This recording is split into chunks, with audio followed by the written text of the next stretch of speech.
নাহমাদুহু ওয়া নুসাল্লি আলা ৰাছুলিহিল কাৰীম আম্মা বা'দ। সন্মানিত সামিন কেৰাম, যোৱা খণ্ডত আমি আলোচনা কৰিছিলোঁ ঋণ পৰিশোধ হোৱাৰ বাবে যি দোৱা পঢ়িবলগীয়া আছে, আৰু আজি আমি আলোচনা কৰিবলৈ লৈছোঁ কোনো ব্যক্তিৰ যদি আপদ বিপদ দুশ্চিন্তা ইত্যাদি থাকে, গতিকে সেইবিলাক দূৰীভূত হোৱাৰ কাৰণে আৰু লগতে ঋণ পৰিশোধ হোৱাৰো যি দোৱাটো হ'ল আল্লাহুম্মা ইন্নী আউযু বিকা মিনাল হাম্মি ওয়াল হাজানি ওয়া আউযু বিকা মিনাল আজ্জি ওয়াল কাসালি ওয়া আউযু বিকা মিনাল জুবনি ওয়াল বুখলি ওয়া আউযু বিকা মিন গলাবাতিদ দাইনি ওয়া কাহৰিৰ ৰিজাল।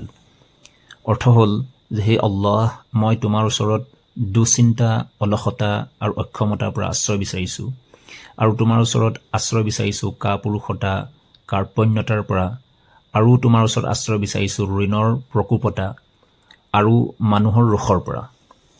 গতিকে এই দোৱাটো আবু দাউদ শ্বৰীফত আছে, আৰু এনেকুৱা ধৰণৰ আৰু দোৱা আছে যিবিলাক বুখাৰী শ্বৰীফতো মজুদ আছে।